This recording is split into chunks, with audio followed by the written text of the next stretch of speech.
Hi everyone, and welcome back to Liz Sews and the next video in my Make It Your Own series, where I show you how to take an already well-fitting bra pattern and change up the style line so you have something that looks uniquely your own. Last week, we looked at how to convert a full band bra into a partial band bra. Today, we're going to build on that knowledge just a little bit further, and I'm going to show you how to choose that partial band bra into a front closing bra. So let's get started. For today's tutorial, you will need your bridge and back band piece of a partial band bra.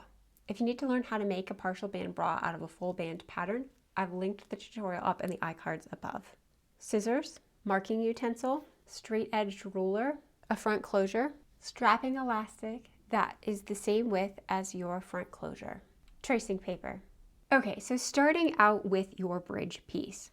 I'm going to be using this center closure. I purchased mine from the TaylorMade shop, but I believe that the Bra Makery carries it, and I think Porcelain Supplies carries them as well. Or at least she talked about it. So the one that I'm using is 1/2 inch. That means from the interior edge of this guy to the interior edge of this guy is 1/2 inch, and the width of this is 1/2 inch as well. So it's like a 1/2 inch square. So when we're deciding where we want to put this front closure of the bra, you need to be able to have at least 1/2 inch between your two sides. So in my bridge piece here, I've done some shading out to show where the seam allowances are. So if I put the closure all the way up in here, even though it fits on the pattern piece itself, you can see that the edges of the closure are in my seam allowance. So that's not going to work because those are going to be gone once I attach it to the cup. So when I'm deciding where to put my closure, pretty much as high as it can go is right about there. But if I put the closure there, I have very little wiggle room on the sides here. So I'm actually going to drop my closure all the way to the bottom of the bridge. And I think that is where I'm going to leave it. So I'm going to draw in the top. So as I said, my closure is 1/2 inch tall. So I'm just going to draw in a line there.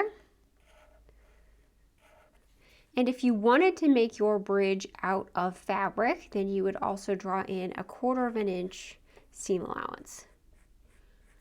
So all this would be seam allowance there.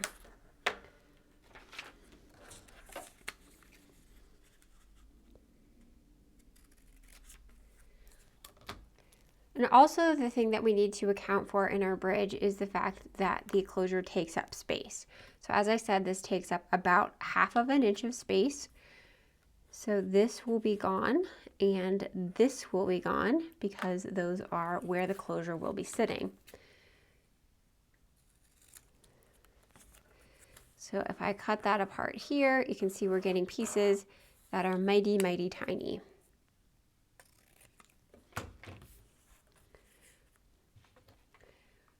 So if I were making this out of fabric, I would cut both of these pieces on the fold, assuming that it would be able to wrap around and through inside of here. But what I think is way easier than trying to manipulate all of this stuff on the fold is to use strap elastic instead, and then you don't have to finish off any edges. So I'm using 1/2 inch strap elastic. And like I said, this is a 1/2 inch closer, so it fits in there really, really nice. Now, yes, this does stretch just a little bit, but we're talking about such a tiny area that the amount of stretch that this elastic gives you is not really going to make that big of a difference. If you're really concerned about the stretch of the strap elastic, you can always edge stitch in some sheer cup lining to the back of it just to stabilize it so that it doesn't stretch. So if I'm going to put strap elastic in like this, what I would do is fold my elastic in half and then align the fold edge of my bridge piece with the fold edge of my elastic and then cut along that curve.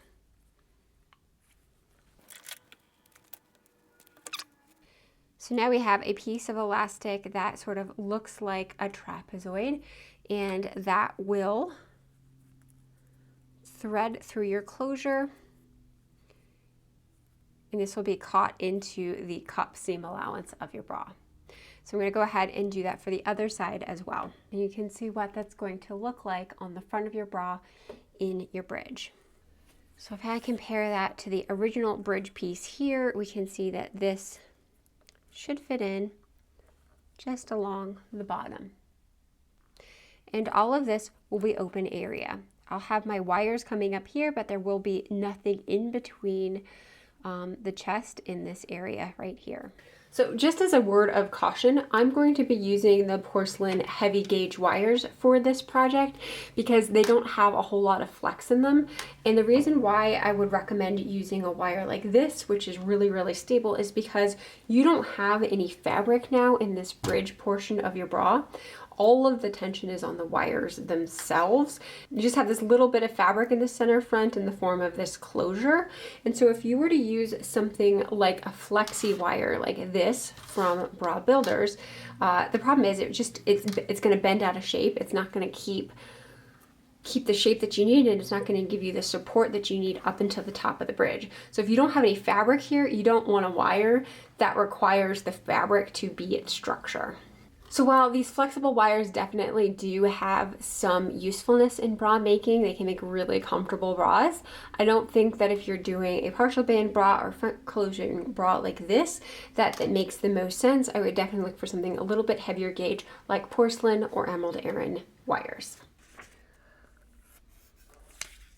So for the bra that I'm making today, I think I'm going to combine my back band with my side cradle. I'm going to do this whole thing as one piece, and I'm going to do it in power net, so it's going to be really stretchy and really comfortable. So I just want to tack these two pieces together. I just aligned the seam allowance on this piece with the seam allowance on this piece. So they should be overlapping by 1/2 inch since each of them have a 1/4 inch seam allowance. So what we need to do to modify this is that originally on this bra, right, it took into account the fact that there would be a hook and eye in between our back band piece. So the hook and eye is 2 inches wide, which means that normally when we made the bra, we had this band piece, then 2 inches, and then another band piece. So because this is 2 inches wide, I need to make sure to increase my back band piece by at least 1 inch. 1 inch on this side, because we have 2 of them, we'll make 2 inches. So I'm just going to take some tracing paper over top of this and getting all of my tools, I'm going to trace this out, making sure to add my extra inch to that side.